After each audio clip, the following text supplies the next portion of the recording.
அனைவருக்கும் ரசாவின் அன்பு வணக்கம். இன்றைய நிகழ்ச்சி யாத்திரை காண்டம். ஆர்எம்சிஎல் பெங்களூர் கலைக்குழுவினர் இதை வழங்குகிறார்கள். திருச்சுழியிலிருந்து திருவண்ணாமலை நோக்கி ஒரு புனித ஆன்மா ஒன்று புறப்பட்டது. அக்னி ரூபத்தில் அண்ணாமலையார் காட்சி தரும் மண்ணில் வந்து அருள் பாலிக்க தொடங்கியது. அவரே பகவான் ஸ்ரீ ரமணர்.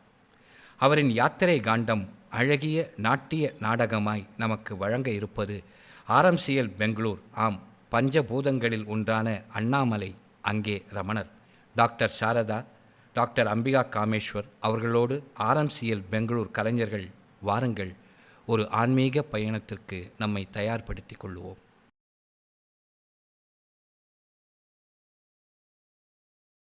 ஓம் நமோ பகவதே ஸ்ரீரமணாய. ஓம் நமோ பகவதே ஸ்ரீரமணாய. Fellow devotees of Bhagavan, brothers and sisters of Chennai, we welcome you all to the next in the series of presentations on the journey, the inner journey presented through the life of Bhagavan Sri Ramana Maharshi. It is my pleasant duty today to introduce you to what you're going to be, the journey that you're going to be a part of today, this evening. This is the third part of the series. The first part was called Balakandam, which dealt with the birth and the childhood of Bhagavan Sri Ramana Maharshi. The second was Jnanakandam, which led to the great awakening, as it's called, of Bhagavan in Madurai, when the death experience, the engagement with death happened and the great awakening dawned. That was the primary content of the second part of the series. The third part of the series is today, and this is being premiered here. The first time it's being played is here in Ardhagan Sabha, and it's called the Yatare Kandam, which primarily is about the journey thereafter. After the great awakening, the journey of young Venkatraman, what happened to him after the great awakening in Madurai, and then his setting off to the place of his father, the abode of his father, Arunachaleshwara. He is coming to Tiruvannamalai, and his arrival there, that is the content of the third part of the series, which is today the Yatare Kandam. So, if you look at in terms of structure, the play today can be thought of as being a play in 9 acts, 9 parts, so to say.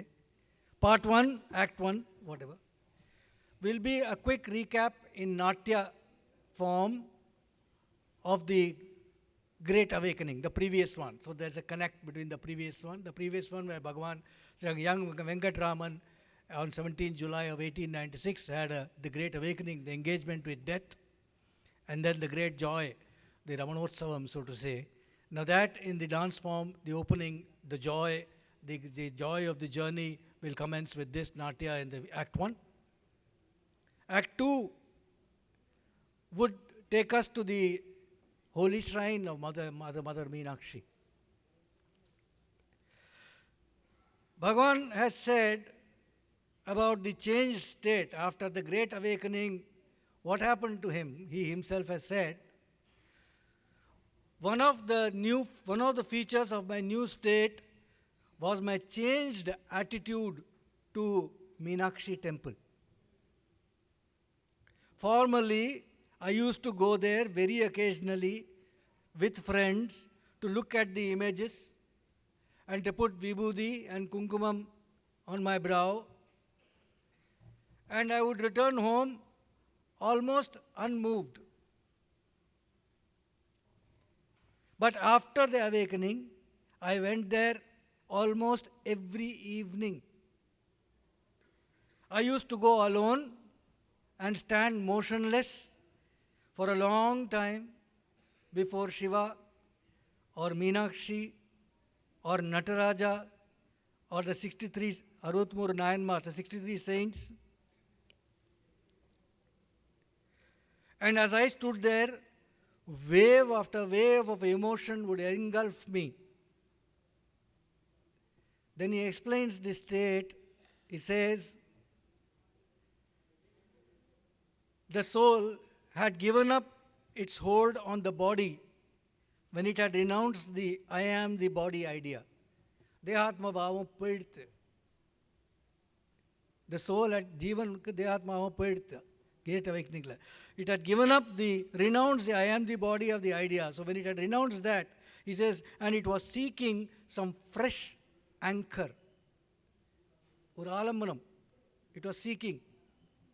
Hence the frequent visit to the temple and the outpouring of the soul in tears. தாரதாரியா அவருக்கு கண்ணிலேருந்து ஜலம் அங்கே அம்பாளுக்கு முன்னாடி நின்றுண்டு. He says this was God's play with the soul. ஈஸ்வரனோட ஜீவனோட விளையாட்டு. I would stand before Ishvara. ஈஸ்வரனை describe அப்படியே Upanishad டேர்ம்ஸில் describe பண்ணுறார். I would stand before Ishvara, the controller of the universe, the controller of the destinies of all, the omnipresent, the omniscient Ishvara, and pray for the descent of His grace upon me, so that my devotion, bhakti, so that my devotion might increase and it may become perpetual like that of the 63 Nayanmars. So the first act, second act will be having this, will take us to the shrine of Madurai Meenakshi, the great temple of Madurai Meenakshi, and the boy Venkatraman in tears.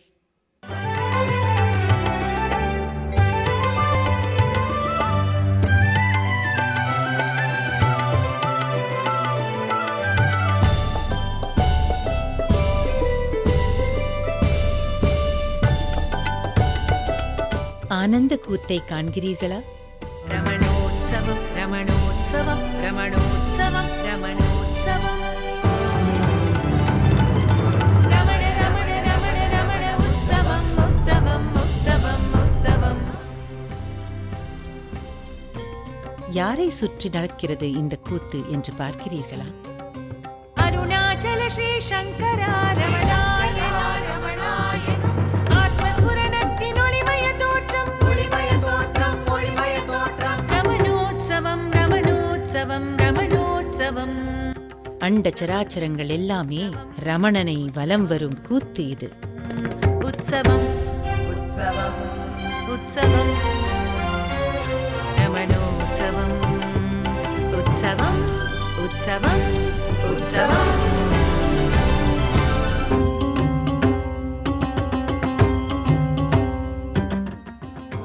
ஓர் வகையில் என் ஆனந்த கூத்து இது. நான் அகண்ட வெளி, ரமணனுள் கலந்தவாறே ரமணனுக்கே அர்ப்பணம் செய்து கொள்ளும் நாட்டியம் இது. பேரானந்த கூத்து.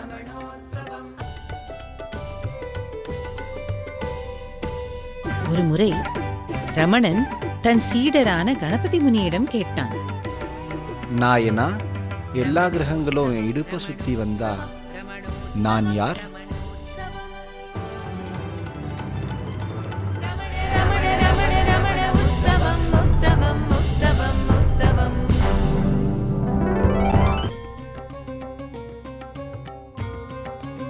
இந்த காட்சியை நீங்கள் முன்பு கண்ட நினைவு வருகிறதா? எப்பொழுது கண்டீர்கள்? 16 வயது சிறுவன் ஒருவன் ஞானம் அடைந்து காலனை கடந்து விட்டானே, கால வடிவமான என்னை கடந்து விட்டானே. அப்பொழுது இந்த ஆனந்த கூத்தை எல்லோரும் கண்டோம் அல்லவா? எங்கே கண்டோம் இந்த கூத்தை? மதுரையில் மீனாட்சி அம்மன் கோவில் தெற்கு கோபுர வாசலின் எதிரே செல்லும் சொக்கப்ப நாயக்கன் தெருவில் 11ஆம் எண் கொண்ட வீட்டில் மாடி அறையில் கண்டோம். அன்று பாலகன் வெங்கட்ராமன் மரணத்தை எதிர்த்து வென்றதைக் கண்டோம். மரண பயம் வந்துவிட்டது, இதை தவிர்க்க முடியாது. அப்படியென்றால் தப்பிக்க முடியாது. ஆனால் ஏற்றுக்கொள்ளலாமே. ஏற்றுக்கொள்வது எப்படி? அதை ருசித்து, அதை அனுபவித்து, இதையும் பிரசாதமாக கொள்கிறேன்.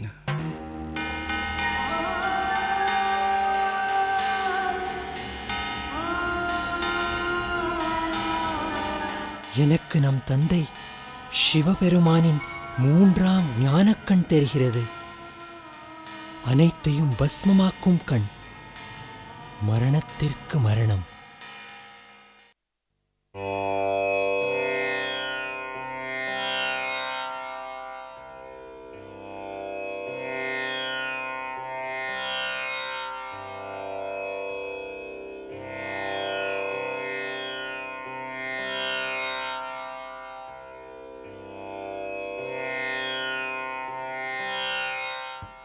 பிணம் போல் கிடக்கிறது இந்த உடல். இதை மயானத்தில் எரித்து சாம்பலாக்கி விடுவார்கள்.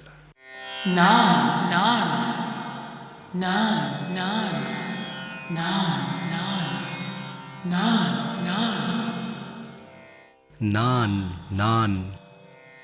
நான் நான்.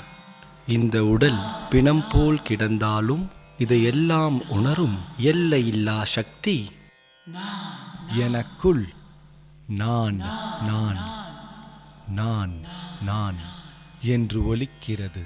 இந்த சக்திதான் நான். தாண்டிவிட்டான். தேகத்தின் எல்லையை தாண்டிவிட்டான். வீடு பெற்றான். எல்லையற்றவனுக்கு காலன் எங்கே? காலாதீதன் ஆகிவிட்டாய். அருணாச்சல ரமணா, உந்தன் லீலையின் பேரானந்த கூத்து தொடரட்டும். அன்று தொடங்கிய ஆனந்த கூத்து இன்றும் தடையின்றி நடந்து கொண்டிருக்கிறது.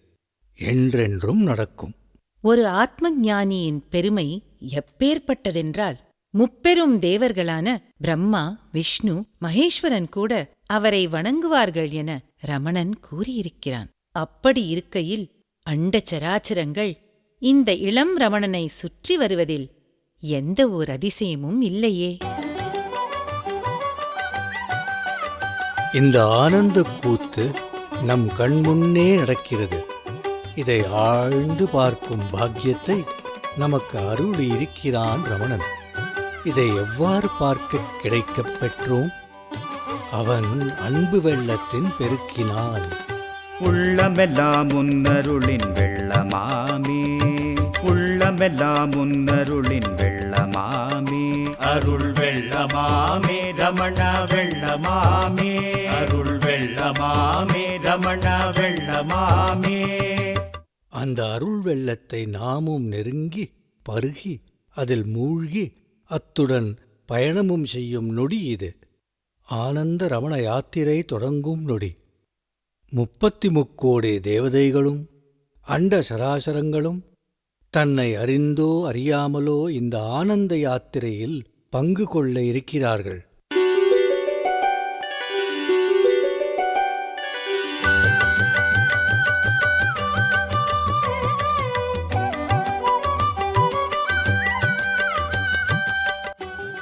அதோ அதற்காகத்தான் அனைவரும் மிக விரைவாக எங்கோ செல்கின்றார்கள்.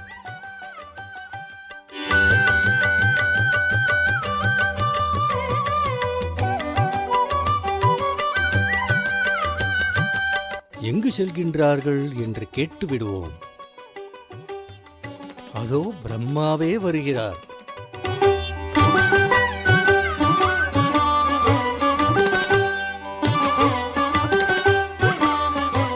சராசரங்களின் படைப்புக்கு காரணமான நான்முகனே, தங்களை வணங்குகிறேன். உங்கள் அனைத்து படைப்புகளுடன் தாங்களும் எங்கு சென்று கொண்டிருக்கிறீர்கள்? காலனே, தங்களுக்கு தெரியாததா? நீங்கள் இப்பொழுதுதான் சொன்னீர்கள். ஞான இளைஞன் ரமணனின் அருள் வெள்ளத்தை நாமும் நெருங்கி பருகி அதில் மூழ்க வேண்டும் என்று. அதை பருகத்தான் சென்று கொண்டிருக்கிறோம். எதற்கு இவ்வளவு அவசரம்? அதற்கு பதில் உங்களிடம்தான் உள்ளது. எங்கள் மனதில் ஒரு சிறு பயம்தான். உங்கள் திட்டத்தின்படி இளம் ரமணன் எப்பொழுது தான் வந்த வேலைக்காக யாத்திரையில் கிளம்பி விடுவானோ என்று சொல்ல முடியாது. அதற்கு முன்பு வெள்ளமாக பொங்கி வந்து கொண்டிருக்கும் அவனது ஆனந்தப் பெருக்கை நாங்கள் பருக வேண்டுமே.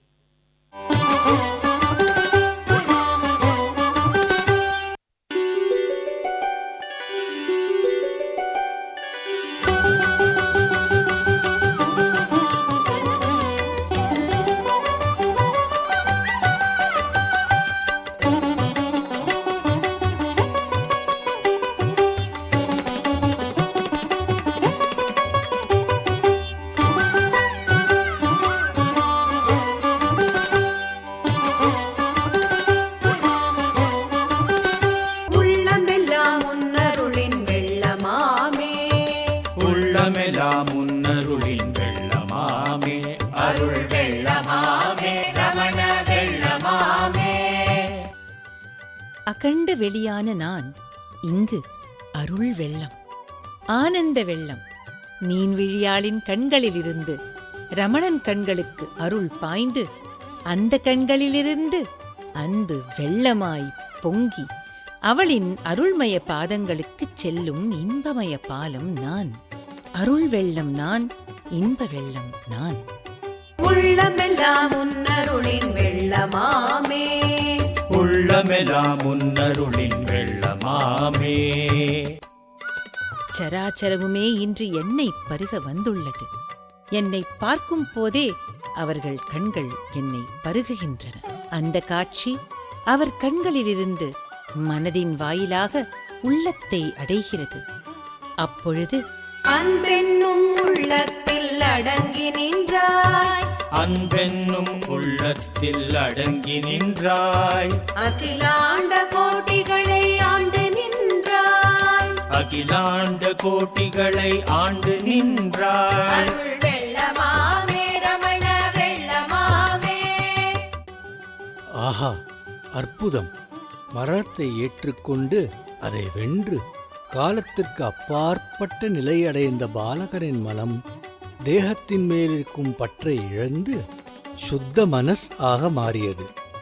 சுத்த மனஸ் என்ற நிலை அடைந்த மனதின் புது உறவுதான் பக்தி பெருக்கான அன்பு வெள்ளம்.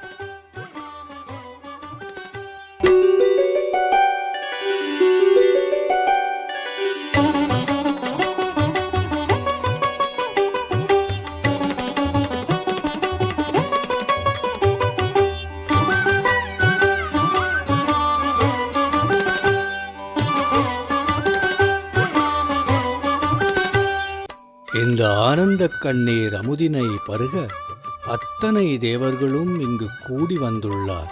வாயு, சந்திரன், தேவர்களின் அதிபதியான இந்திரன், வருணன்.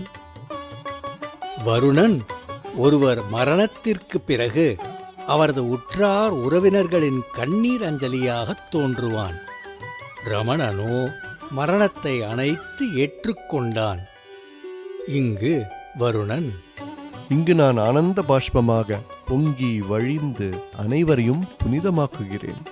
உண்மை உண்மை. இத்தனை தேவர்களும் கூடியிருக்கிறீர், ஆனால் அக்னி தேவன் வரவில்லையோ? காலனே, சாதாரணமாக மரணத்திற்கு பிறகு உடலை விட்டு அக்னி தேவன் போவதால் உடல் சில்லிட்டு போய்விடும். இளம் ரமணன் மரணத்தை அணைத்து கொண்டதால் அக்னி காணாமல் போய்விட்டானோ என்று தோணலாம். ஆனால் இங்கு எல்லாமே எதிர்மாறுதானே. ஆகையால் அவன் எங்கு இருக்க வேண்டும்? பாலனை உத்துப் பாருங்கள்.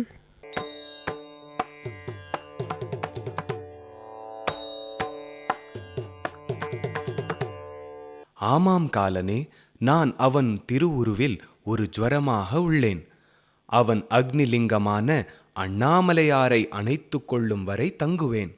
பிறகு அந்த பேரக்னியில் அவன் என்னை கலக்கச் செய்வான். யாருக்கும் இனி சாகும் தீ மூட்ட வேண்டாம் என்று நிலைநாட்டுவான். பேஷ் பேஷ். இதுதானே இறைவன் ரமணனாக உருவெடுத்து வந்ததற்கும் பிறகு ஞான லீலையை நடத்தியதற்கும் காரணம். தான் மரணத்தை ஏற்றுக்கொண்டு அண்ட சராசரத்துக்கு ஷாகாவரம் அளிப்பதற்காகத்தான். அதனால்தான் இந்த புனித ஜலத்தை அள்ளி சராச்சரங்களின் மீது தெளிக்க வந்திருக்கிறேன்.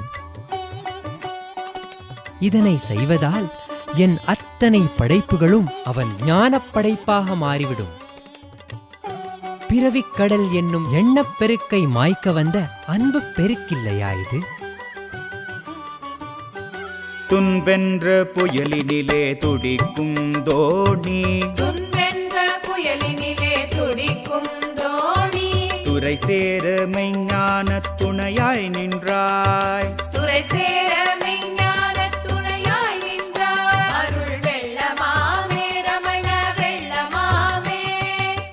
காலனே, நான் புரிந்து கொண்டபடி ரமணன் மரணத்திற்கு பின்பு நடக்க வேண்டிய சடங்குகள் அனைத்தையும் மாற்றி அமைத்திருக்கிறான். உண்மை. ஆனால் சடங்குகளை தவிர்க்கவும் இல்லை. ஏனென்றால் இவன் தர்ம விக்கிரகம் அல்லவா? தர்மத்துக்கு ஞானம் பிறக்கும் என்று நாம் பார்த்தோம். அப்படியென்றால் ஞானத்திற்குள் தர்மம் அடங்கியிருக்கு என்று அர்த்தம். ஆனால் அவன் உண்மையில் மரித்திருந்தான் என்றால் அதற்கு பின்பு அக்னி சம்ஸ்காரம் செய்ய வேண்டிய கடமை அவன் அண்ணா நாகசுவாமிக்கு வந்திருக்குமே. அக்னிதேவனே, அந்த தீயை நாகசுவாமிதான் மூட்டப் போகிறான் என்பது நம் இருவருக்குமே தெரியும். வாருங்கள், அந்த நொடிக்குச் செல்வோம். ஆமாம் காலனே, அந்த நொடியை நாங்கள் எல்லோருமே ஆவலாக எதிர்நோக்கி நிற்கின்றோம். அண்ணாமலை ரமணன் உடலெடுத்து வந்த வேலை பாதியில் நின்றுவிட்டதோ என்று அஞ்சினோம். அவன் அருணாச்சலத்தை அடைந்தால்தானே அருணாச்சலத்தின் ஞான லீலை பூரணமாக தொடங்க முடியும். ரமணனின் அன்பு யாத்திரைக்கு எங்கள் அனைவரின் ஆசியும் உதவியும் பூரணமாக உண்டு. We will move from the temple to the home. In the home front, Bhagavan has said he had simply lost all interest in things that had interested him earlier. He had lost interest in friends, he had lost interest in playing with them, he had no interest in studies. He says, I used to open my book and keep it in front of me as if I was reading so that people don't ask me anything, but my mind would not be in it. He would just plunge into samadhi, sitting there, no one understand what he was doing. He says, I stopped going out with friends to play games. I preferred solitude. I would often sit alone and become absorbed in the self, the force or current in me. அது ஒரு ஆவேசம் மாதிரின்னு சொல்கிறார் அவர். He uses the word. ஏதோ ஒன்று பிடிச்சிருந்தது அவரை. I would continue this despite the jeers of my elder brother. Our elder brother Nagaswami would make fun of him for sitting like this. He would say, என்ன பெரிய என்ன ரிஷி ஆயிட்டியா, என்ன யோகி ஆயிட்டியா நீ, எதுக்கா, why are you sitting like this? இதெல்லாம் இங்கே என்ன பிரயோஜனம்? What is the use of all this? In வீட்டில் உட்காந்து இதெல்லாம் பண்ணுறதுக்கு என்ன பிரயோஜனம்? For this you might as well go to the jungle. காட்டில் போக வேண்டியது தானே. Not used to elder brother used to make fun of him. Then when one day when the school had given him an imposition in grammar, English grammar, Bain's grammarல imposition 100 தடவை எழுதுன்னு ஒரு punishment வேறு அவர் கொடுத்ததில் he decided that enough was enough and he had to take his brother's advice and leave, renounce home once and for all. And the call from Arunachala had come in his heart long back. He had to now go to Arunachala. So he said, but he had to give an excuse to his brother. He had told him, I am going to the school, I am going out now. His brother had told him, if you are going to the school, on the way, please pay my college fees. There's 5 rupees. You please take it and go and pay my college fees. He had no idea of going to the school. He had checked the atlas. He had to go to Tiruvannamalai. He had figured out that it may take about 5 rupees for the train ticket to go to Tiruvannamalai, 3 rupees for the train ticket. His brother had given him 5 rupees. He left 2 rupees and he started off for Tiruvannamalai to go even go to the station. The train is already late when he went to the station. And when he went to the station, it was late and he had to catch the train, but the train was also late, so there was no problem. And he had left a note when he left. He had quietly written a note. All of us, Bhagavan's devotees here, will know the note. He said in that note, in Tamil, he had written, he started with I, saying, I have, in search of my father and in obedience to his command, started from here. Immediately next sentence, the I had gone, he replaced it with the word this. This is only embarking on a virtuous enterprise. Therefore, nobody needs to grieve over this affair. To trace this out, no money needs to be spent. Thus, and then he had to put a line without signing a name. He said the ego did not rise to sign. And he had written a small note on the side saying, your college fee has not been paid. Rupees 2 has been enclosed herewith. The Tamil note he wrote, he left it and he went off to the station. Train was late, thankfully. He got into the train, he bought some ticket. he had checked up. He on his own, by his own mind, he figured out that the nearest station to Tiruvannamalai is Dindivanam, he thought. So he bought a ticket for Dindivanam and he got into the train, and he was sitting in the train, lost in deep in samadhi. He was sitting like that, young boy, going somewhere without any luggage, nothing. And then there was a Maulvi who was sitting next to him. And the Maulvi was interested in this boy. He was looking so bright and he was in deep contemplation. So the Maulvi had started conversing with him, struck up some conversation, Yanga pora, enna vishayam, etc. Then he realized that this boy doesn't know how to get to Tiruvannamalai properly. So he had told him, not Dindivanam, you don't know, there's a new train which goes from Viluppuram to Tiruvannamalai. You get down in Viluppuram and then take another train from there to Tiruvannamalai, so to say. So he got the guidance of the Maulvi, got down in the Viluppuram station at 3 o'clock in the morning. He got on in the station. Then he stayed. He was when the morning happened, he was very hungry. So he went to some hotel. So you will see that he went to a hotel to have something to eat, and he decided to eat something.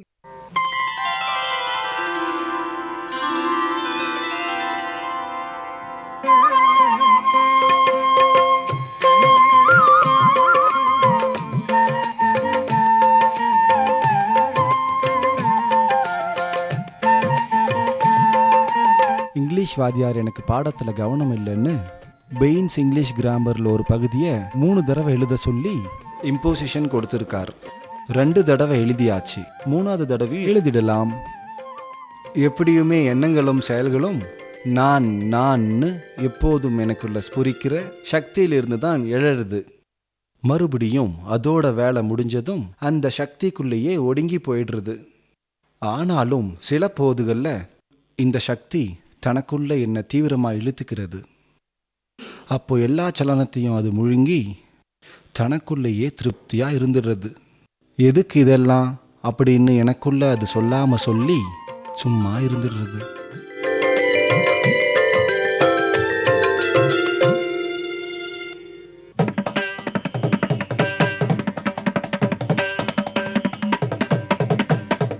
ஓஹோ, மறுபடியும் தியானத்தில் முழுகிட்டார்.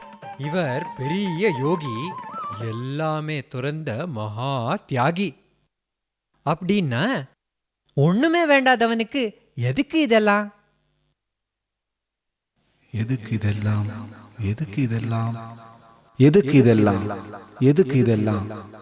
ஆமா, என் இதய ஸ்புரணமும் இதே கேள்வியை கேட்டதுனால தானே நான் எழுதுறத நிறுத்தினேன். அருணாச்சலா, அருணாச்சலா, அருணாச்சலா, அருணாச்சலா, அருணாச்சலா, அருணாச்சலா, அருணாச்சலா, அருணாச்சலா, அருணாச்சலா. இது அண்ணாமலையின் குரல். அண்ணாவோட குரல் இல்லை, அருணாச்சலத்தின் குரல். உடனே அங்க செல்ல வேண்டும். உடனே அருணாச்சலத்துக்கு புறப்படணும். உண்மையை சொன்னா என்னை போக விட மாட்டா. ஒரு சின்ன பொய் தான் சொல்லணும். அருணாச்சலத்தின் ஆணை இல்லையா இது? அண்ணா, இன்னைக்கு எலக்ட்ரிசிட்டியில் ஒரு ஸ்பெஷல் கிளாஸ் இருக்கு. பரவாயில்லையே, பெரியவருக்கு கிளாஸ் பத்திய நினைவு கூட வருமோ?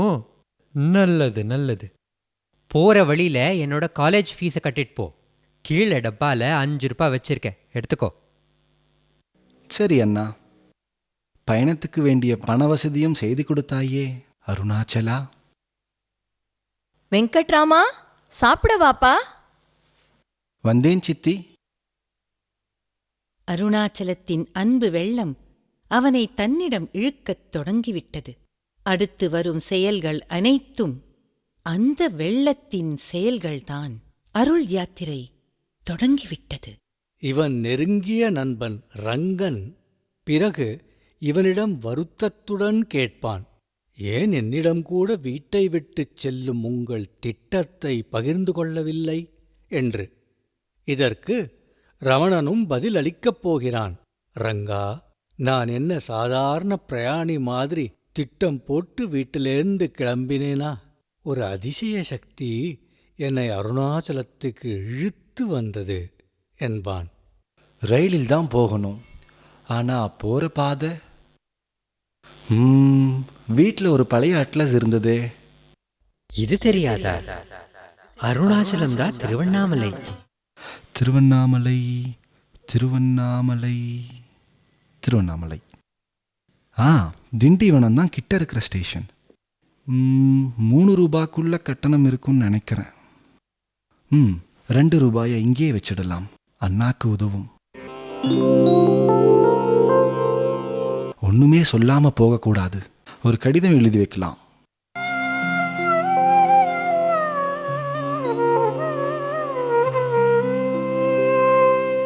நான் அவருடைய உத்தரவின்படி நான் என் தகப்பனாரை தேடிக்கொண்டு அவருடைய உத்தரவின்படி இவ்விடத்தை விட்டு கிளம்பிவிட்டேன்.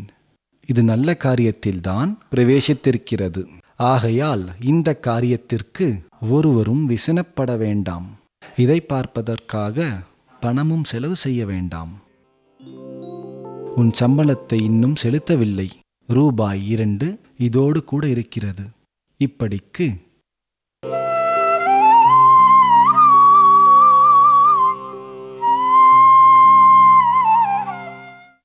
நான் என்று ஆரம்பித்தது இவன் கடிதம். இது என்று 2ஆம் வரியில் மாறிவிட்டது.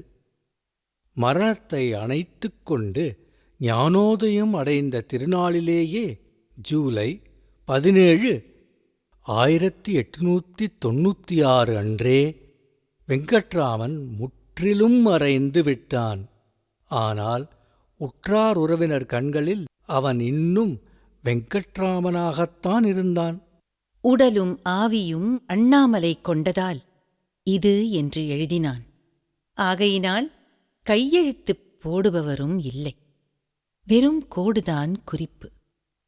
சிறு வயதில் கள்ளழகர் கோவிலில் கிடைத்த மிகவும் கூடுதலான பிரசாதத்தை எப்படியோ உண்டு முடித்தவன்.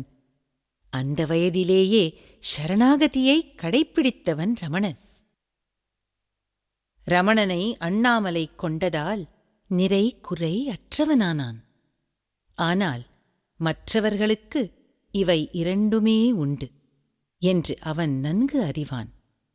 கருணையே வடிவமானவன் அவன். இது நல்ல காரியத்தில்தான் பிரவேசித்திருக்கு என்றும் இதை பார்ப்பதற்காக பணமும் செலவு செய்ய வேண்டாம் என்றும் எழுதினான். என் தகப்பனாரின் உத்தரவின்படி கிளம்பிவிட்டேன் என்ற வரி ரமணனின் அன்பு பெருக்கின் உச்சகட்டமான முழுமையான சரணாகதியின் எடுத்துக்காட்டாக விளங்குகிறது. பிறகு ரமணன் கூறுவான், என் கடிதத்தில் முதலில் நான் அவருடைய உத்தரவின்படி என்று எழுதி, பிறகு அதற்கு இடையில் என் தகப்பனாரை தேடிக்கொண்டு என்று சேர்த்தேன். அவர் என்னை இழுத்துக் கொண்டதால் நான் இப்படி எழுதிவிட்டுக் கிளம்பினேன் என்று. ரமணன் இந்த அருணாச்சல பயணத்தில் எத்தனையோ இன்னல்களை அனுபவிப்பதை நாம் பார்க்கப் போகிறோம். இப்படி ஏன் நடந்தது என்று நம் மனதில் கேள்வி எழலாம். இப்படி ஏன் நடந்தது, ஏன் அது நடக்கவில்லை என்று பல கேள்விகள் நம்முள் எழலாம். இறையருள் ஏன் இதை கொடுக்கவில்லை, அதை ஏன் கொடுக்கவில்லை என்றே கேட்கிறோம். அந்த இறையருள் இதையெல்லாம் ஏன் செய்து கொடுத்தது என்று நாம் கேட்பதே இல்லை. ரமணனே பின்பு கூறுவான், அண்ணா நாகசுவாமி தானாகவே பணம் எடுத்துக்கச் சொன்னான், நான் அவனை கேட்கவில்லை என்று. கேளாதளிக்கும் கேடில் புகழல்லவா அண்ணாமலையின் புகழ். ரமணனின் பிரயாணத்திற்கு அவன் கேளாமலே பணவசதியும் அருள் செய்ததே இறை. ரயில் கிளம்பும் நொடி மதியானம் 12 மணி. ரமணன் வீட்டை விட்டு கிளம்பிய நேரம் கிட்டத்தட்ட அதே 12 மணி. ரயில் கிளம்பிவிட்டால் ரமணனை உறவினர்கள் உடனேயே கண்டுபிடித்து விடுவார்களே. ஸ்டேஷனுக்கு சென்று பார்ப்போம்.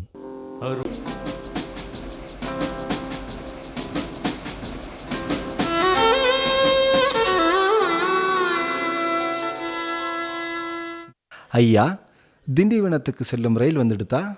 இல்லப்பா, இன்னைக்கு வண்டி தாமதமாக வருது.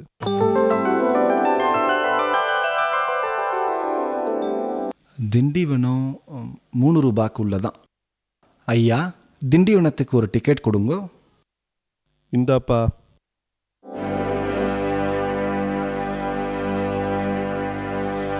ரயில் தாமதமாக வருவது அண்ணாமலையின் அருள் திட்டம் அல்லவா? ஒரு பக்கம் பாலகனை உதவ ரயிலை தாமதமாக வரவழைக்கிறார். ஆனால் விளக்கப்படத்தில் திண்டிவனம் என்ற பெயருக்குச் சற்றே கீழே திருவண்ணாமலை என்று எழுதியிருக்கிறதை பாலகனின் கவனத்திற்கு வரவழைக்கவில்லையே. அதற்கும் கட்டணமும் சரியாக ரூபாய் 3 தான். அவன் கையில் அந்த பணமும் இருந்ததே. நேரே திருவண்ணாமலையை அடைந்திருப்பானே. இப்பொழுது திண்டிவனத்திற்கு யாத்திரை சீட்டு வாங்கிவிட்டானே. அங்கிருந்து எப்படிச் செல்வான்? ஏன் அவனை தன்னிடம் அழைக்கும் அண்ணாமலை அவனுக்கு சுலபமான பாதையை காட்டிக் கொடுக்கவில்லை என்று பலர் மனதில் கேள்விகள் எழலாம். இதற்கு பதில் சாதகர்களின் பார்வையில் எப்படி கூறலாம் என்றால், இறையருள் எடுத்து காட்டுவதை சரியாக கவனிக்காததால் இன்னல்கள் வருகின்றன. இறையருள் சரியான பாதையை காட்டுகிறது. திருவண்ணாமலை என்ற லட்சியத்தின் பெயர் தெளிவாக கண்முன்னால் எழுதிக் காட்டப்படுகிறது. அதை அடைய வேண்டிய சக்தியும் கையில் கொடுக்கப்படுகிறது. ஆனாலும் கவனத்தை செலுத்தாமல் வாய்ப்பை நழுவ விடுகிறோம். இன்னல்கள் உள்ள பாதையில் செல்கிறோம். அப்படியானாலும் இறை அருள் நம்மை கைவிடுவதில்லை. நம் தவறுகளை மீறி தன்னிடம் அழைத்துக் கொள்கிறது. ஆம், அது சாதகர்களின் பயணம். ஆனால் ரமணனின் பயணமோ திவ்ய பயணம். சரணாகதியின் உச்சியை எடுத்துக்காட்டும் ஓர் வரலாறு. உண்மை. அப்பொழுது இந்த பயணம் ஏன் நேரடியாக திரு அருணைக்குச் செல்லவில்லை? ஸ்ரீராமனின் கதை மனதில் தோன்றுகிறது. காட்டிற்கு ஸ்ரீராமனை அனுப்பியது கொடும் தண்டனை, அநியாயம் என்று பலர் கருதலாம். ஆனால் எத்தனை சாதுக்கள் ஸ்ரீராமனின் வருகைக்காக தவம் புரிந்து காத்திருந்தார். இந்த அருணாச்சல யாத்திரையில் ரமணனை காண எத்தனை சாதுக்கள் பலகாலம் தவம் புரிந்து காத்திருக்கிறாரோ! எந்த பூமி அவன் காலடி ஸ்பரிசத்துக்காக ஏங்கிக் கொண்டிருக்கிறதோ! இப்பொழுது அந்த வடிவங்களிலேயே வந்து இந்த அருள் சக்தியின் பயணக்கதையை பகிர்ந்து கொள்கிறோம். ரயிலாகவும், வீடாகவும், ஒளியாகவும், கோவிலாகவும், பல்வேறு மனிதர்களாகவும் நாங்கள் தோன்றி இந்த திவ்ய கதையை கூறுகிறோம். கேளுங்கள். நான் தேசமும் காலமும் ஒன்றாகிய வடிவம். பல்வேறு தேசங்களுக்கு தக்க சமயத்தில் அழைத்துச் செல்லும் வடிவம். ரயில் வண்டி. ஆனால் இன்றைக்கு என் பயணம் அதிசயமானது, அன்புமயமானது, ஆன்ம நிலையிலிருந்து உதிக்கின்ற காதல் கதையின் பகுதியானது. அதோ அங்கே நிற்கின்றான் இளம் செல்வன் ரமணன். எத்தனையோ மக்களுக்கு இடையே ஞான சூரியனாக ஜொலிக்கின்றான்.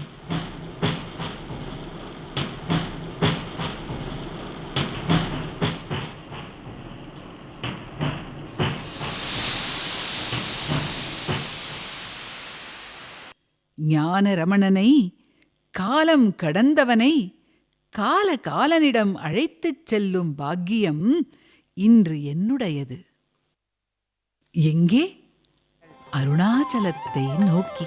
செல்லருணாச்சலம் செல்லருணாச்சலம் செல்லருணாச்சலம் செல்லருணாச்சலம் செல்லருணாச்சலம் செல்லருணாச்சலம் செல்லருணாச்சலம் செல்லருணாச்சலம் செல்லருணாச்சலம் செல்லருணாச்சலம் செல்லருணாச்சலம் செல்லருணாச்சலம்.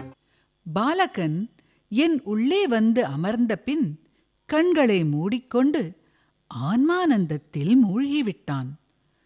அவனை பொறுத்தவரையில் ரயிலும் இல்லை, அதில் பயணிகளும் இல்லை, அவனே இல்லை. அகமே அருணாச்சலம் என்னும் சக்தி வெள்ளம், இன்ப வெள்ளம், அன்பு வெள்ளம்தான் உள்ளபடியே உள்ளது. ரமணன் கண்ணை திறந்து பார்க்கின்றான். முதிய மௌல்வி ஒருவர் உடன் பயணிகளிடம் சாதுக்களை பற்றிய கதைகள் பகிர்ந்து கொண்டிருக்கிறார். அதிலும் இவன் கவனம் செலுத்தவில்லை என்று பார்த்து அவரே இவனிடம் பேசத் தொடங்குகிறார். எங்கே போற சுவாமி? திருவண்ணாமலைக்கு. நானும் அங்கதான் போறேன். திருவண்ணாமலைக்கா? இல்ல, அதுக்கு முன்னவரும் திருக்கோயிலூருக்கு போறேன். ரயில் திருவண்ணாமலைக்கு போகுமா? நல்ல பயணிதான் நீ. இது தெரியாத வண்டியில உட்காந்துருக்க. சரி, அப்படின்னா நீ எந்த ஊருக்கு பயண சீட்டு வாங்கியிருக்க? திண்டிவனத்துக்கு. அடடா, திண்டிவனம் வரைக்கும் போகவே வேண்டாம். விழுப்புரத்தில் இறங்கி அங்கேருந்து திருவண்ணாமலைக்கு வண்டி மாற்றி போகணும். எது தெரியணுமோ தெரிஞ்சாச்சு. மறுபடியும் தியானத்தில் முழுகிட்டான். செல்லருணாச்சலம் செல்லருணாச்சலம் செல்லருணாச்சலம் செல்லருணாச்சலம் செல்லருணாச்சலம் செல்லருணாச்சலம் செல்லருணாச்சலம் செல்லருணாச்சலம் செல்லருணாச்சலம் செல்லருணாச்சலம் செல்லருணாச்சலம் செல்லருணாச்சலம். உன்முகமானதுமே குரு வடிவம் ஆன்மாவாக நுட்பமாக ஒளிர்கிறது. வெளியே காணாமல் போய்விடுகிறது. அவ்வாறே இளைஞன் ரமணன் மீண்டும் கண் திறந்து பார்க்கும்போது அந்த மௌல்வி காணவில்லை. ஆனால் அவர் கொடுத்த உபதேசம் ரமணனுடன் செல்லும். அவன் திருக்கோயிலூரில் அண்ணாமலைக்கு செல்லும் ரயில் ஏறுவான். அண்ணாமலையார் தனது அன்பனை பாதை தவறவிடுவாரா? அந்த தெய்வீக மௌல்வியின் வடிவில் வந்து சரியான பாதையை காட்டிக் கொடுத்தார். பழம் பழம் பேரிக்கா பேரிக்கா. நம் அருமை ரமணன் திருச்சி சந்திப்பில் 2 பேரிக்காய்கள் வாங்கிக் கொள்கிறான். அதை விற்பனை செய்யும் அம்மையாரின் பெரும் பாக்கியத்தைக் கண்டு நான் பூரித்து போகிறேன். குட்டிக்கண்ணன் இப்படியே பழ வியாபாரி ஒருவளிடம் பழம் வாங்கியதும் அவள் கூடையில் சகல சௌபாக்கியத்தையும் நிரப்பிவிட்டான். இங்கு ரமணன் இந்த அம்மையாருக்கு ஆன்ம செல்வமே அருளிருப்பானோ? அந்த சொத்தை ஊதாரியாக பகிர்ந்து கொள்ளத்தானே இவன் அண்ணாமலைக்கு செல்கின்றான். எல்லா கேள்விக்கும் ஒன்றே பதிலாம் செல்லருணாச்சலம் செல்லருணாச்சலம். எல்லா உயிர்களின் இதய கமலமாம் செல்லருணாச்சலம் செல்லருணாச்சலம். அண்ணாமலைக்கே அண்ணாமலைக்கே அண்ணாமலைக்கே அண்ணாமலைக்கே அண்ணாமலைக்கே அண்ணாமலைக்கே அண்ணாமலைக்கே அண்ணாமலைக்கே. விடிகாலை 3 மணி. விழுப்புரம் சந்திப்பு நெருங்கியது. அன்புமய ரமணனை இறக்கிவிடும் நொடி வந்துவிட்டது. எந்த வாரத்தையும் எளிமையாக எடுத்துச் செல்லும் எனக்கு இப்பொழுது ரமணனை பிரிய வேண்டும் என்ற எண்ணம் மிகவும் பாரமாக இருக்கிறது. என்னை இத்தனை நேரம் சூழ்ந்திருந்த அருள் வெள்ளம் இப்பொழுது ரமணனை வேறு பாதையில் அழைத்துச் செல்ல இருக்கிறது. ஆனால் இவன் இன்பமய பாத ஸ்பர்ஷத்தின் நினைவும் ஆன்ம மனமும் என்னை விட்டு என்றுமே அகலாது. செல்லருணாச்சலம் செல்லருணாச்சலம்.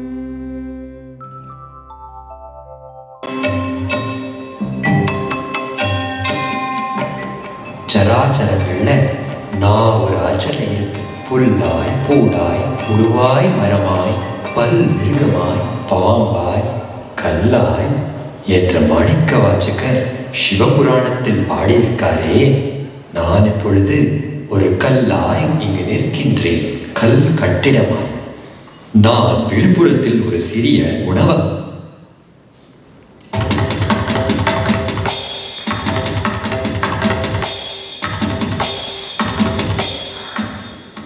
இன்று உங்களிடம் ஏன் பேசத் துணிஞ்சிருக்கிறேன் என்றால், இன்று அண்ட சராச்சரமே என்னுள் அடங்கியிருக்கும் நொடியை நான் அனுபவித்துக் கொண்டிருக்கிறேன்.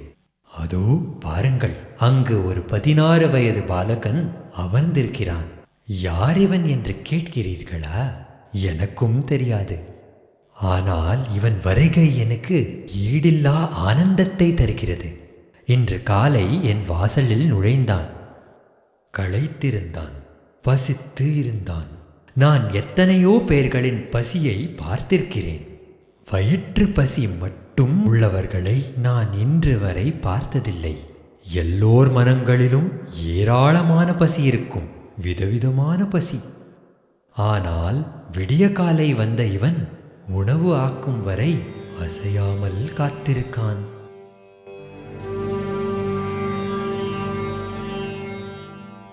நான் கல்லா, இவன் கல்லா என்று எனக்கு சந்தேகம் வருகிறது. இன்னைக்கு அவன் என் அகத்தில் உண்பது என் இணையிலா பாக்கியம்.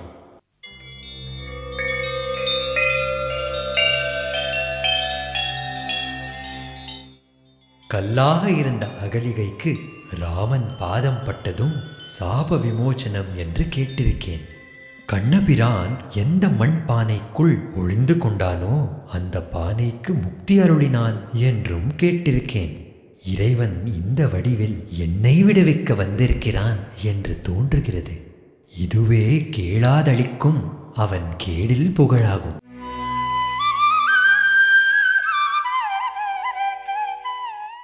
உணவு முடிந்தது. கையில் இருக்கும் கொஞ்சம் காசை மேஜை மேல் வைக்கிறான். என்ன செய்ய போகிறார் என் எஜமானர்? எவ்வளோ காசு இருக்குப்பா உங்ககிட்ட? இவ்வளோதான். பரவாயில்லப்பா, நீயே வச்சுக்கோ. ஐயா, நன்றி நன்றி. அடுத்த ஸ்டேஷன் மாம்பழப்பட்டு. அங்கே வரைக்கும் டிக்கெட் வாங்க அண்ணாமலையாருடைய பரிசு இது.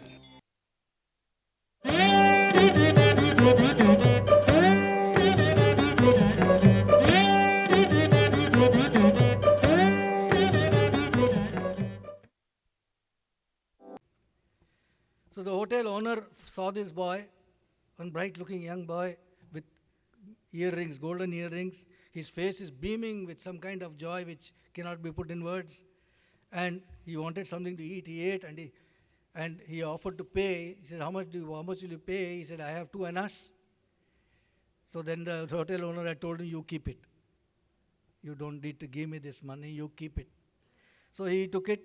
He took that money and then he went to the station to see how to go to Tirunnamalai, but that amount of money that he had was only enough for going up to Maambalapattu. So he bought a ticket up to Maambalapattu and got into the train. So he went to Maambalapattu, long walk. He got on in Maambalapattu, and then from there on, now he had to walk 20 miles or 25 miles or whatever to Tirunnamalai. So he started walking.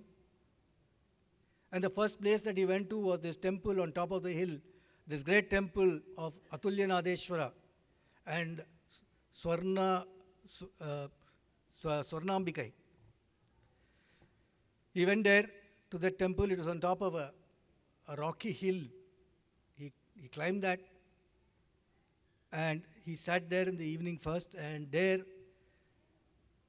unknown to him, he waited. The temple was closed. He waited for it to open. Then it opened, and he went inside and he sat down in one place. And he had this great experience of seeing a great light, a very great light, which he didn't know what it was. He thought it was coming from the Garbhagraham, but it was not. He looked inside. Then later he came to know that it was exactly the place where Gnanasambandar had, all those years ago, had the experience of Arunachaleshwara as a great light in the temple. It is that place from where, if you go now, you can see Arunachaleshwara from outside the temple, where Gnanasambandar had seen the great hill of Arunachala. Same place, we also can go now and see that great hill of Arunachala right there. It can be seen now.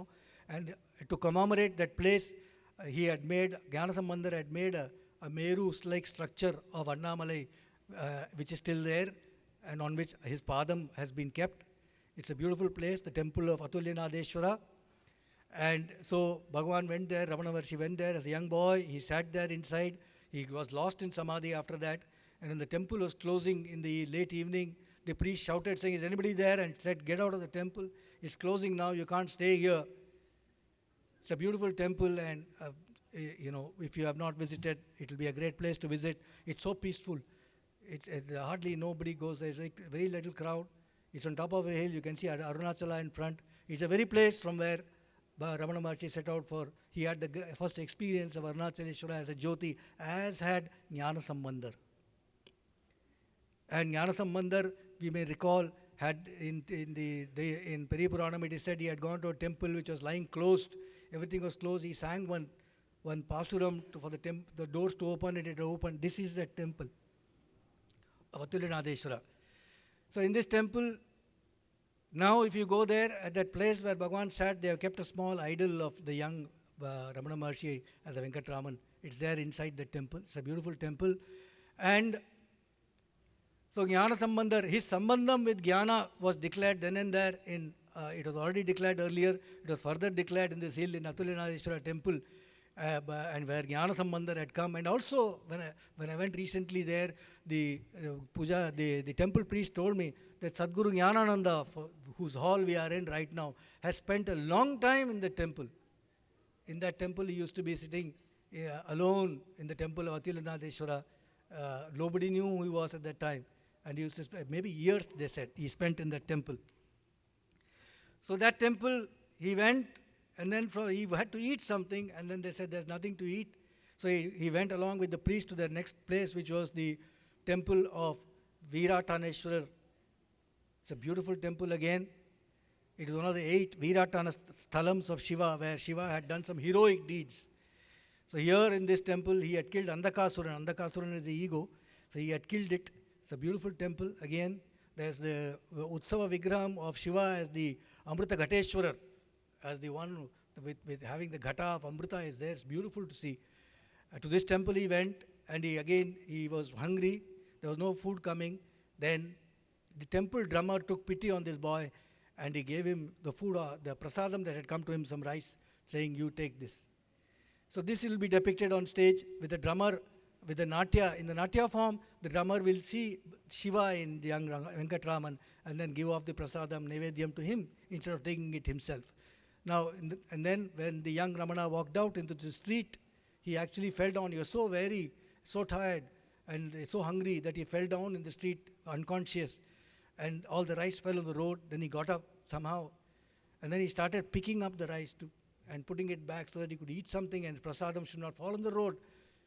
And this would be seen. And then that night, actually, he slept on the road. It was the night of August 30th, 1896.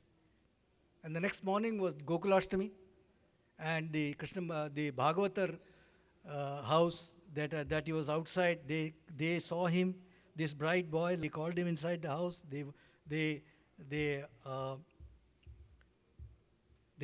had called him there, and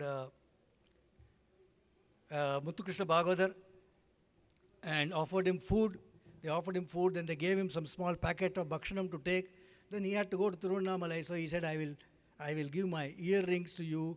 Can you please give me money for it? That Bhagavatar had looked at the earring. It was made of gold and rubies, and he had offered 4 rupees to him, saying, "You take this." But he had given him a note with his address and the receipt saying, "I got this," and he said, "You give me your address," or whatever. And then he had said, "You come back and collect it. Later when you have the 4 rupees, you bring this note and collect the earrings from me. I will be having it."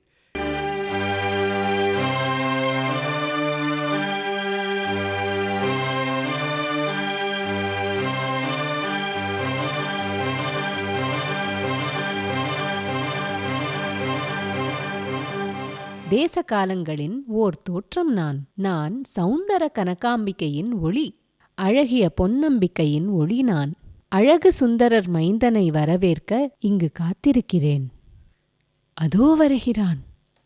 Mambalapattu ரயில் நிலையத்திலிருந்து தண்டவாளத்தின் பக்கத்திலேயே 10 mile தூரத்திலிருந்து நடந்து வந்து கொண்டிருக்கிறான். ஏன் இப்படி செய்கிறான்?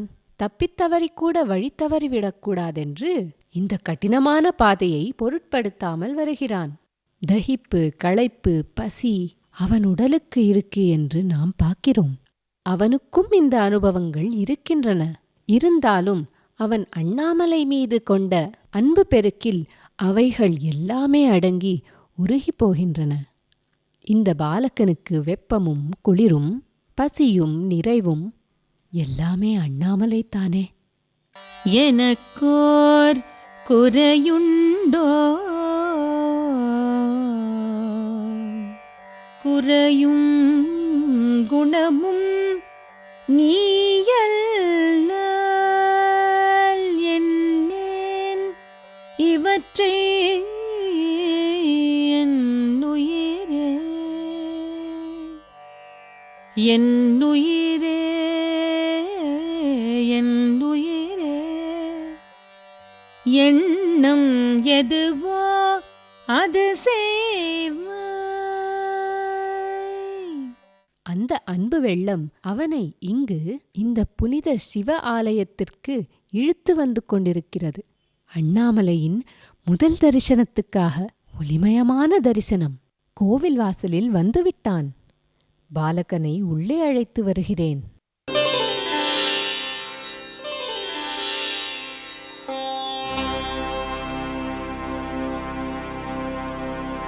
தத்தச்சம் தரிகிட்ட தகவு தய தும் தத்தச்சம் தரிகிட்ட தகவு தய தும் உதயத்தும் தகிட்ட உதயத்தும் தகிட்ட உதயத்தும் தகிட்ட உதயத்தும் தகிட்ட உதயத்தும் உதயத்தும் உதயத்தும் உதயத்தும் உதயத்தும் உதயத்தும் உதயத்தும் உதயத்தும் உதயத்தும்.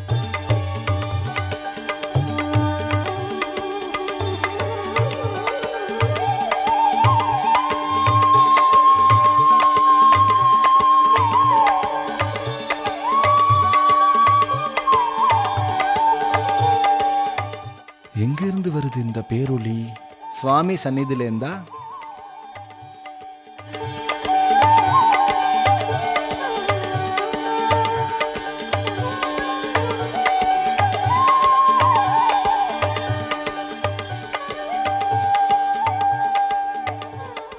நான் ஏன் காணாமல் போய்விட்டேன் தெரியுமா? வெட்கிதான். என்ன வெட்கம் என்கிறீர்களா? சொல்கிறேன். இது அரியணிநல்லூரின் புராதனமான சிவன் கோவில். சிவபெருமான் இங்கு அதுல்யநாதேஸ்வரர் அல்லது ஒப்பில்லா மணிநாதர் என்று அழைக்கப்படுகிறார். அம்பாள் சௌந்தர கனகாம்பிகை, அவள் ஒளி நான் என்று முதலே கூறினேன் அல்லவா? பாறைகளில் இந்த கோவில் அழகாக செதுக்கப்பட்டதால் பாறை அல்லது அரை அணிநல்லூர் என்று பெயர் கொண்டது. பஞ்சபாண்டவர்கள் மாறுவேடத்தில் உள்ளபோது பீமன் இங்கே 5 அறைகளை கல்லில் செதுக்கியதால் அரை கண்டநல்லூர் என்றும் பெயர் கொண்டது. ஆனால் முக்கியமாக அறம் கண்டநல்லூர் என்ற பெயர் வந்தது எப்போதென்றால், பாரிவள்ளலின் பெண்கள் அங்கவையும் சங்கவையும் தங்கள் திருமணத்திற்கு பிறகு இங்கு எல்லையற்ற பரிசுகளையும் நன்கொடைகளையும் வாரி வழங்கினார்களே, அப்போது இந்த பெயர் கொண்டது இவ்வூர். அப்பேற்பட்ட அரங்கண்டநல்லூராகிய இந்த இடத்தில் இன்று பசித்து வந்த ஞானபாலகனுக்கு இங்கு உணவு கிடையாது என்று சொல்லிவிடப் போகிறார். அதனால் வெட்கமுற்று ஒளிந்து கொள்கிறேன். யாரங்க மண்டபத்தில்? வணக்கம் ஐயா, இங்க உணவு கிடைக்குமா? இல்லை, இங்கே சாப்பாடு கிடையாது. இங்க தூங்கலாமா? தூங்கவும் அனுமதி இல்லை. இல்லை என்று விட்டாரே. ஆனாலும் இந்த கோவிலுக்கு அண்ணாமலையாரின் அருட்சக்தி ரமணனை ஏன் இழுத்து வந்தது? ஏனென்றால் இது அண்ணாமலையாரின் காட்சி பெறும் தலம். சிவபெருமான் தனது செல்லக் குழந்தையான திருஞான சம்பந்தருக்கு இங்கு அடிமுடி காணா ஒளியாக காட்சி கொடுத்தார்.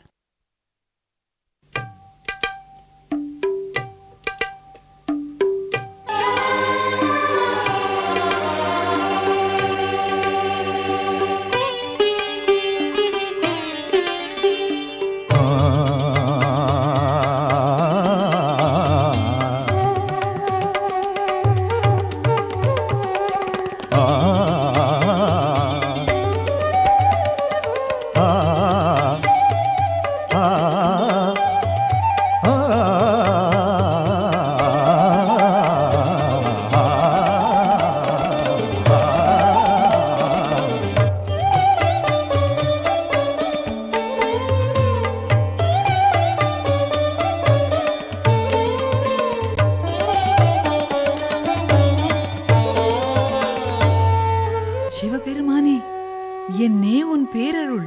இந்த குழந்தைக்கும் கருணை புரிந்தாய்.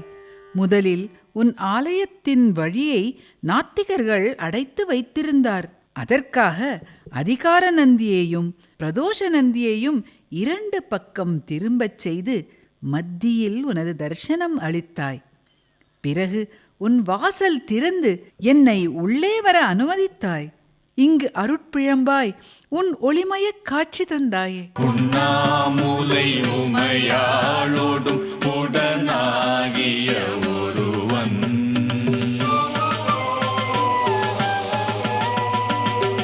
உண்ணாமுலை உமையாளோடும் உடனாகிய ஒருவன் பெண்ணாகிய பெருமான் மலை திருமாமணி திகழ பெண்ணாகிய பெருமான் மலை திருமாமணி திகழ மண்ணார்ந்தன அருவி திரள் மழலை முழவதிரும் அண்ணாமலை தொழுவார் வினை வழுவா வண்ணம் அருமே அண்ணாமலை தொழுவார் வினை வழுவா வண்ணம் அருமே.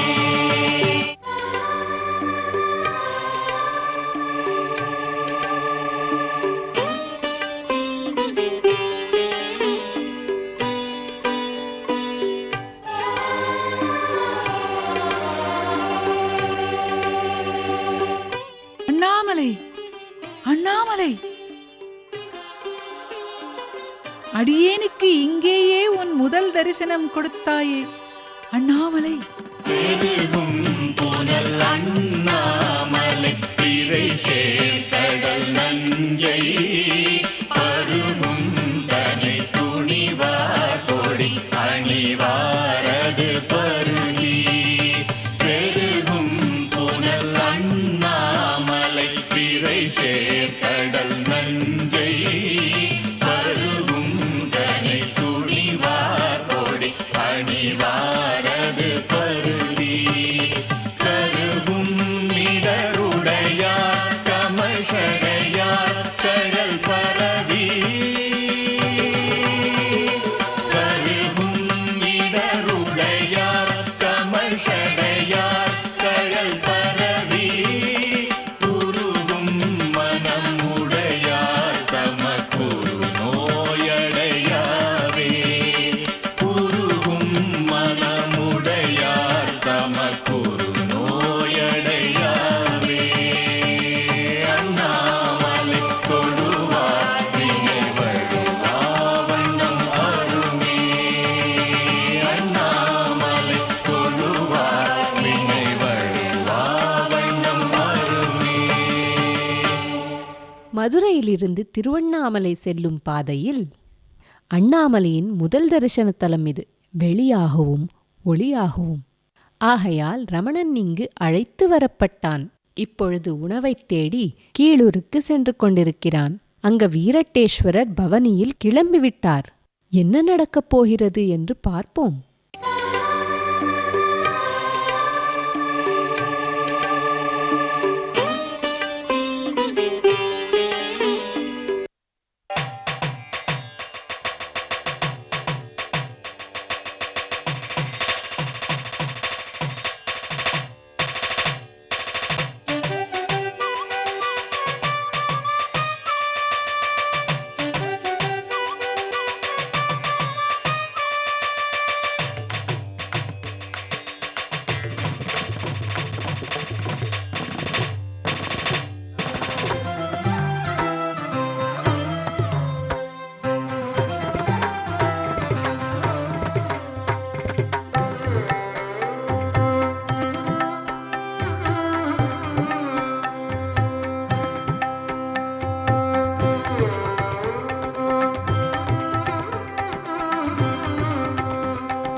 இங்க சாப்பாடு கிடைக்குமா? இல்லப்பா. சிவன் சிவன் சிவன் சிவன் ரமணன் ரமணன் ரமணன் ரமணன். ஐயா, இது யாருன்னு பாருங்க ஐயா. இது சிவன், நம்ம வீரடேஸ்வரர். சரியா பாருங்க ஐயா, இவனுக்கு சாப்பாடு கொடுக்கறது தான் உண்மையான பூஜை. பூஜையடா அன்னம் ஈவது பூஜையடா. கல்லில் இருந்த சிவன் இதோ கையேந்தி நிற்குதடா. இல்லையனாதிவர்க்கே அன்னமீவது பூஜையடா. கையேந்தி நிற்குதடா சிவன் இதோ, சிவன் இதோ கையேந்தி நிற்குதடா. நீ என்னை பார்க்கிறாய், நன்று. உணவு கேட்பது நான் என பார்க்கிறாய், மிகவும் நன்று. ஆகையால் அவனுக்கு உணவு கொடுப்பதே உண்மையான பூஜை என்கிறாய், அதுவும் நன்று. ஆனால் உணவு கொடுப்பதை மறுப்பவனும் நான் என்று பார்க்கிறாயா? இவ்வாறு செய்யக்கூடாது என்று சொல்லும் நீயும் நான் தான் என்று பார்க்கிறாயா? என்ன சொல்றீங்க? புரியலையே சாமி. அது எப்படி இருக்க முடியும்? கடலில் உள்ள அலைகள் எல்லாமே கடல்தானே. ஒரு அலை கப்பலுக்கு உதவலாம், மற்றொன்று கப்பலை கவிழ்க்கலாம். ஆனால் இரண்டுமே அலைதான், நீர்தான், கடல்தான். ஆமாம். அவ்வாறே அண்டசராசரங்கள் எல்லாமே எனக்குள் இருக்கின்றன. நான் எங்கும் வியாபித்திருக்கிறேன். ஆகையால் ஏதும் என்னை விட்டு வேறல்ல. பார்க்கும் எல்லா வடிவங்களும் என் வடிவங்களே. இதை உணர்ந்து எல்லோர்க்கும் எல்லாவற்றிற்கும் எப்போதும் தகுந்த முறையில் சேவை செய்வதே மிகுந்த பூஜை. எண்ணுரு யாவும் இறையுருவாமென எண்ணி வழிபடல் உந்தீபர, ஈசனர் பூஷனை உந்தீபர. சிவபெருமானே, ஒவ்வொரு நொடியிலும் சரியான சேவை எதுன்னு நான் எப்படி தெரிஞ்சுக்கிறது? இறைவன் அருள் செலுத்தும்படிக்கே நீ செல்ல வேண்டும். அது உனக்கு சரியான பாதையை காட்டும். ஐயனே, எது அருள் வழி, எது என் மனசோட வழின்னு எப்படி உணர முடியும்? நீ தவில் வாசிக்கிறாய். உன் தவிலுக்கு மனசு உள்ளதா? சரி தப்பு எது என்று நினைக்கிறதா? உன் தவில் எந்த முயற்சியும் எடுப்பதில்லை. அது ஒன்றுமே செய்வதில்லை. நீ எதை வாசிக்கிறாயோ அந்த நாதத்தை மட்டுமே ஒலிக்கிறது. அவ்வாறே நீ நான் வாசிக்கும் வாத்தியம் போல் ஆகிவிட வேண்டும். சுவாமி, என் தவில் ஜடப்பொருள், அது சும்மா இருக்கு. நான் ஜடம் போல் ஆயிடணுமா? இல்லை அன்பா, இப்பொழுதுதான் நீ ஜடமாக இருக்கிறாய். ஜடமான தேகத்தை நான் என்று கருதுகிறாய். இந்த எண்ணம்தான் அகந்தை, அதுவே அஞ்ஞானம், அதுதான் அந்தகன். அவனை நீ நாசம் செய்தால்தான் நான் உனக்குள் ஒளிர்வதை நீ உணர்வாய். அந்தகனை நான் எப்படி நாசம் செய்வேன் சாமி? நீ தானே உன் திருசூலத்தால இதை செய்யணும். நான் செய்வேன் அன்பா. ஆனால் நீ அதை உணர வேண்டும். நான் உனக்குள்ளே இருக்கிறேன் என்பதை நீ உணர்ந்து, உனக்குள்ளே என்னுடைய சூலமும் இருக்கிறது என்று அறிய வேண்டும். அந்த சூலம் ஆன்மவிசாரம் எனும் பெரிய சக்தி. நான் யார் என்ற கேள்வி அது. இந்த விசாரத்தை தடைவிடாது நடத்தி வைப்பது அம்பாளின் காரியம். அதன் நிறைவுதான் அருணாச்சலம். உனக்குள்ளே வேற்றுமை இல்லாமல் ஒளிரும் இறைவனை அறிவாய். அப்பொழுது எல்லாமே அருள்மயமாகிவிடும். எங்கும் உள்ள கடவுளை இதய குகையில் காணலாம். இங்கு கண்ட பிறகுதான் இருப்பதெல்லாம் அவன்மயம். எங்குமுள்ள கடவுளை இதய குகையில் காணலாம், இங்கு கண்ட பிறகுதான் இருப்பதெல்லாம் அவன்மயம்.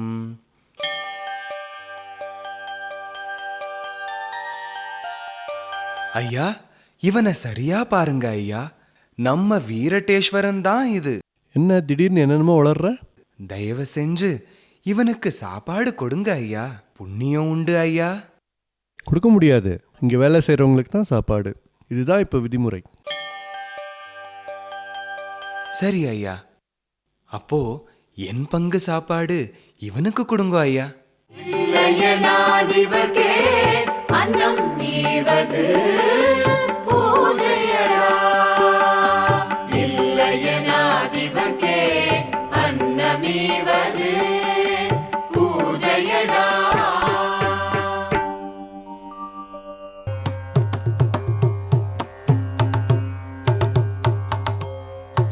ஐயா, எங்கேயாவது குடிக்க தண்ணி கிடைக்குமா? அதோ அங்கே கிடைக்கும்ப்பா.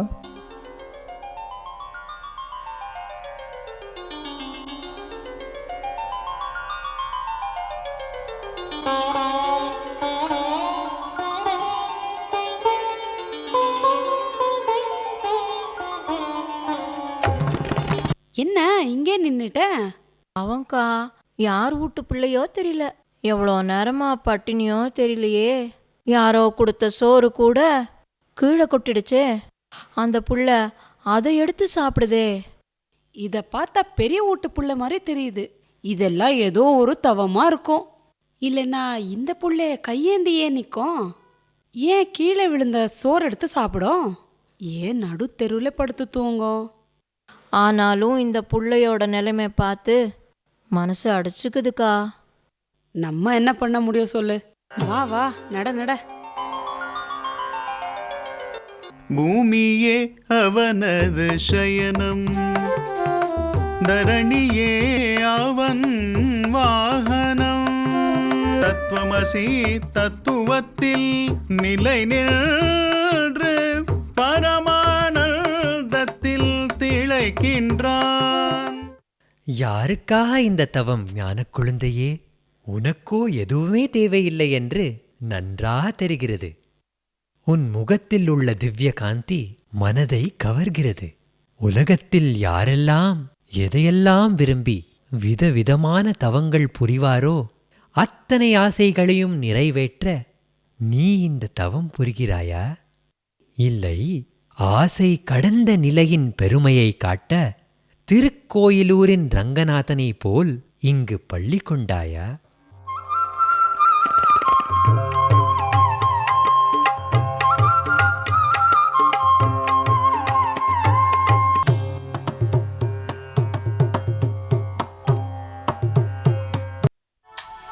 கிருஷ்ணா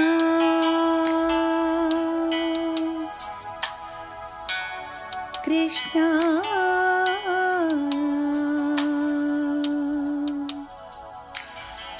கிருஷ்ணா.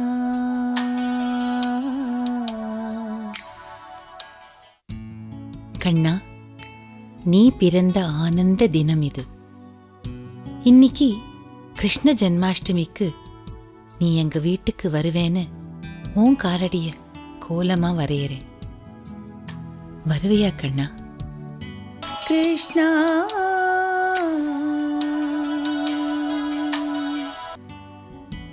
இன்னைக்கு மட்டும் இல்ல, நான் தினமுமே நீ வருவேன்னு தான் நம்பி இருக்கேன். வருவியா கண்ணா? கிருஷ்ணா. நீ பிறந்த வடிவத்துல வந்தேன்னா நடந்து வரமாட்டியே, நீ தொட்டில்ல தான் தோன்றணும். உனக்காக ஒரு தொட்டில் போட்டு வைக்கவா கண்ணா? இன்னைக்கு நீ எனக்கு குழந்தையா காட்சி தருவியா? நீ பிறந்த வடிவத்துல காட்சி தரப்போறேன்னா உன் காலடிகளை கோலமா ஏன் வரையணும்? ஏன் வரையணும்னா நீ தேச காலங்களுக்கு அப்பாற்பட்டவனாச்சே.